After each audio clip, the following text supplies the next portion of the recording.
When I heard the thunder, I could feel the rain. It's the same to me, just different name.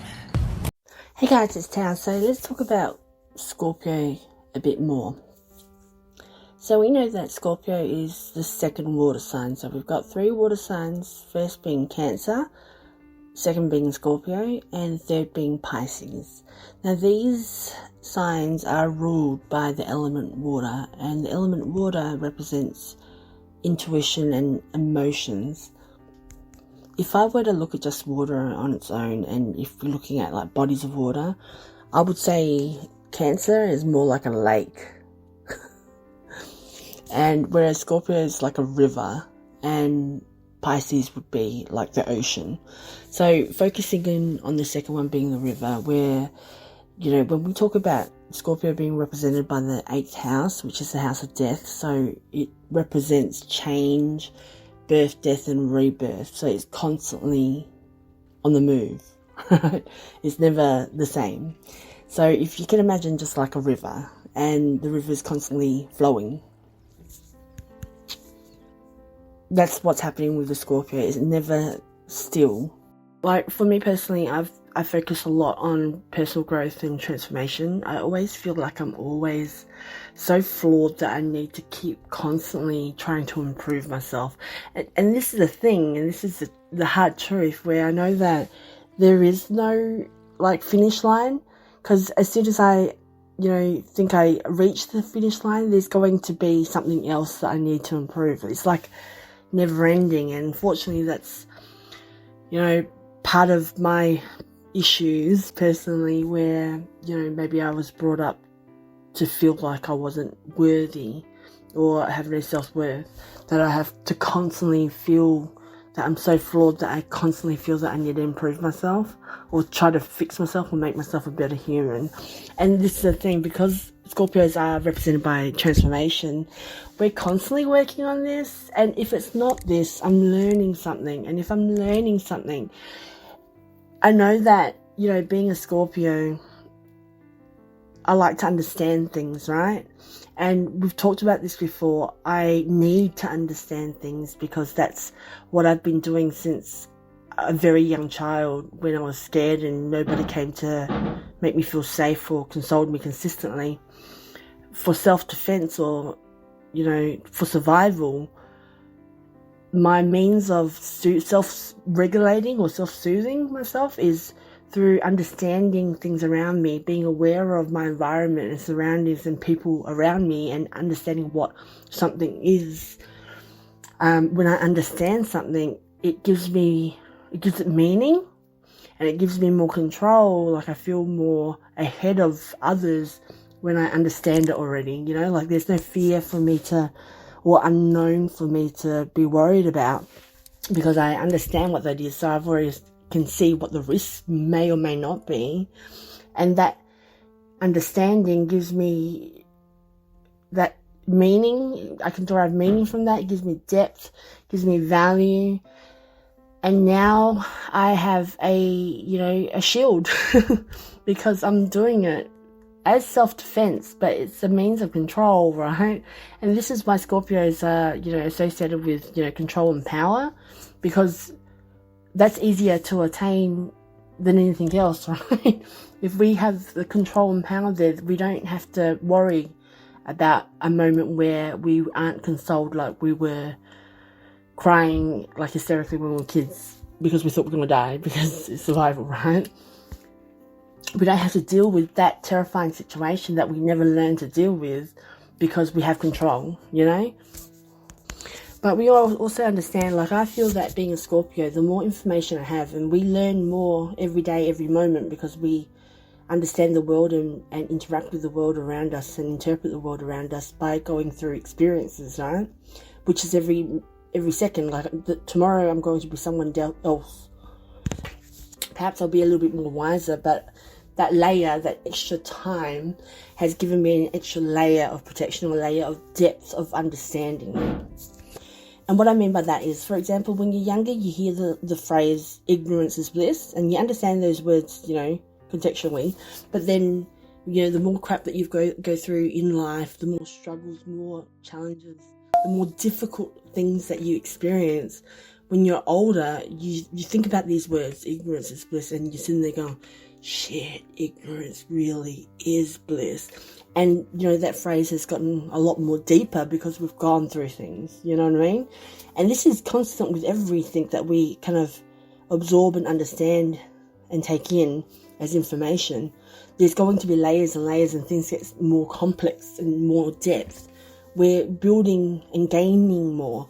See, and this is the difficult part, because this means of self-protection is kind of our downfall too, because this gains that we're receiving eventually, you know, is giving us more depth in things. You know, the more time that we have, you know, let's just say if we've got a friendship group or a loved one or those that we hold dear, the more time passes, the more deeper that kind of relationship kind of gets for us in interpretation. So the more time passes, the more deeper that loyalty is to us, and maybe not to them, but to us. So if it comes a time where they betray us and they do something that, yeah, makes us mistrust them, and we can't mend that again, as soon as that's broken, the betrayal was so deep because there was so much depth there that we now have lost, you know. And that's a struggle, because now we have a complex emotion that we don't know what to deal with, because we never learned how to deal with our emotions since we were young, right? We just make do and self-soothe as best as we know how.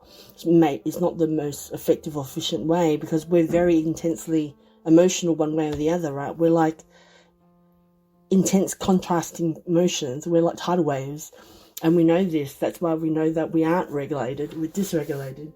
So these complex emotions that we're going to experience as we get older, whether it be betrayal or friendships or loved ones or even loss and grief, bereavement, etc., they're complex emotions. And if we haven't learned how to manage, you know, the basic emotions thus far, we're going to struggle when we experience those losses. And this is something that Scorpio needs to figure out, because we are represented by the 8th house.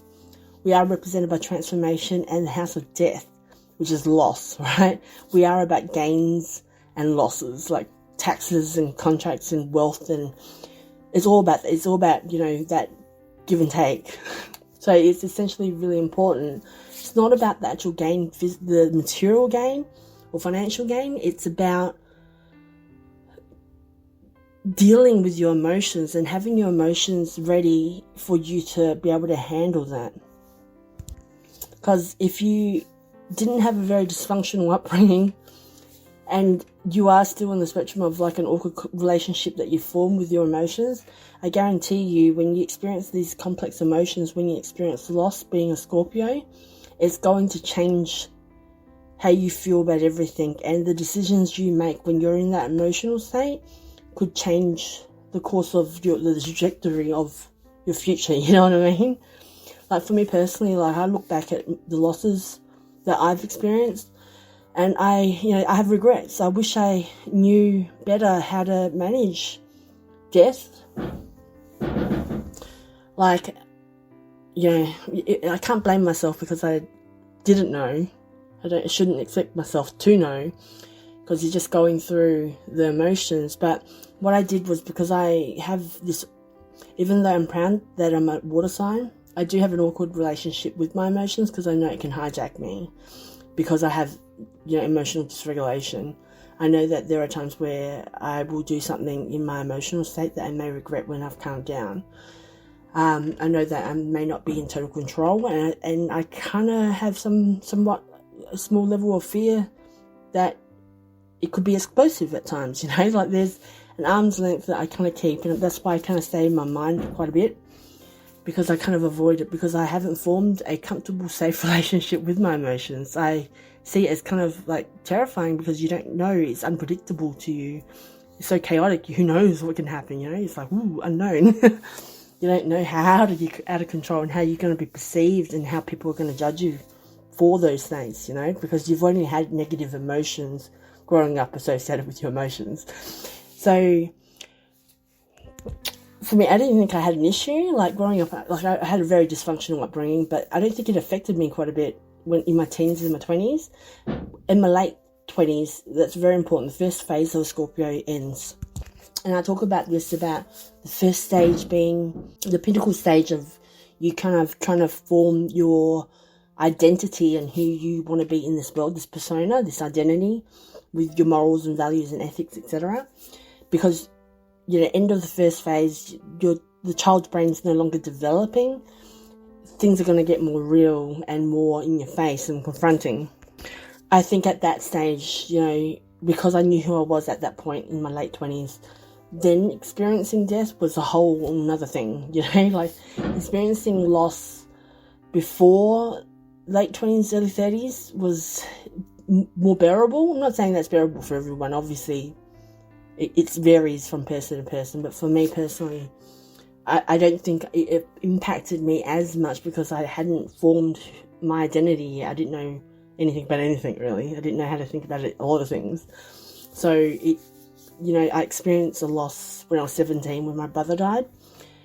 I thought I was okay with managing grief, etc. But when I experienced more losses in my teens and early 20s, by the time my father was diagnosed with cancer, like late 20s, I couldn't deal. And at that point, it was... it kind of really hijacked me, and because of my awkward relationship with my emotions, I kind of isolated myself because I didn't want other people to see what I'm going to do. I didn't want to see myself out there in the public, externally socializing when I don't know what my emotions are going to do, because I was lashing out at people in a very angry way, which I didn't like. So I kind of isolated myself, and I kind of just, you know, zoned out and spaced out, just staring at the wall, because internally I was trying to fight with how I should feel and feeling bad about feeling in general, I was sad, but I hated that I felt sad because I shouldn't be sad because he isn't dead. I should be happy that he's still alive, but then I can't be happy because he's going to die and I'm going to experience that loss. But then I was very confused about what kind of emotion I should feel and what I was kind of allowed to feel or gave myself permission to feel. So because it was so unknown, I didn't know how to feel, so I was spacing out. I couldn't function. I would go to work, but I couldn't focus enough to do work. And, you know, the decisions I made then was, you know, death is inevitable for everyone. And I felt that the best use of my time, because who knows when he's going to pass, you know, like, you know, I had a friend who was fighting cancer for about 7 years, and he, you know, said goodbye to me many times, and he was in remission, and it came back somewhere else, it mutated and came somewhere else, and then he was in remission, and then the cancer mutated and moved somewhere else, and it just kept going like that for 7 years. He kept saying goodbye. Who knows how long I'd have to be in that state for, right? So I felt that the best thing for me to do was I need to form my own personal concept of what life and death is ASAP. Like, I need to figure it out, what I feel, what happens after, what I believe in, to best prepare myself for the time he does pass, whether, irrespective of the cancer or not, everyone will, death is inevitable for everyone, right? So it's best that I kind of figure out that concept so I know how to handle it and deal with it a bit better when the time does come. And that, I thought, was the best way for me to tackle things. So what I was doing was I was obsessing with researching. So I was like constantly on my computer. I didn't sleep, just I stayed in my mind just because I wanted to avoid feeling, and that was my mistake. I just kept going like that, like a crazy person, obsessive, like for you know, days. Didn't sleep at all. Like, it was like I was on drugs or something, because I was that obsessed and determined to just stay in my mind. To research a whole bunch of things that, you know, like a whole lot of things. And it was like over a year until he did pass. But I did form my own personal concept, and so much time had passed that I didn't realize that I had disconnected from my emotions, that I felt so distant from it. You know, like one day I kind of went, oh, who I was a couple of years ago is totally different to who I am now. and I felt so estranged and disconnected and distant to my emotions. And I felt that was like a big worry for me, because I'm like Pisces moon, Scorpio sun with a Scorpio rising. I'm triple water. That's uncomfortable. I've always been intensely emotional and within my emotions, and I felt so disconnected that I felt that it was so important that I needed to reconnect to that part of me that represents such a big part of me, right? And more time passed. You can't reverse these kind of things, unfortunately. And I wish, looking back in retrospect, I wish I had people that had my back. I wish I had friends that would have been there to support me and, made me feel safe and gave me a safe space to feel and, encouraged me to feel what I needed to feel back then and just sit with the emotion, whatever emotion I felt, and gave myself permission to do that. Instead, I kind of avoided my emotions more and disconnected. And ever since then, I've been trying to work on reconnecting myself again and make myself feel more whole again. And it all comes down to thinking about it all. It's all about emotional regulation. If I didn't have that emotional regulation, I would never have been disconnected from it. I formed this, throughout my life, this awkward relationship with my emotions that has never been as comfortable and safe to feel those emotions. So it's just been more distant over time, and I never knew that was what was happening. But now I'm in my 40s. I'm sitting here going, I need to learn how to regulate myself. I need to learn that my emotions aren't scary. I need to learn how to regulate my emotions. I need to allow myself to feel and be okay feeling it, and give myself and regulate myself the way that I had hoped to have been regulated as a child, and what I didn't receive as a child, to teach myself to do that now. I think this is so important when it comes to any type of loss, because it's not the loss that is our concern. What the concern is, the dysregulation and how to manage the emotions that come with that, because that's essentially what it is. Scorpios being brought up in a dysfunctional family, we weren't emotionally regulated. We learned to self-regulate and self-soothe through, understanding things, and our obsession with understanding is just a means of self-defense and survival. We understand because understanding gives us knowledge, and knowledge gives us control. And control and power keeps us ahead of the curve, where we wouldn't be in the situation where we're facing the unknown, because the unknown, anything can happen. We're just trying to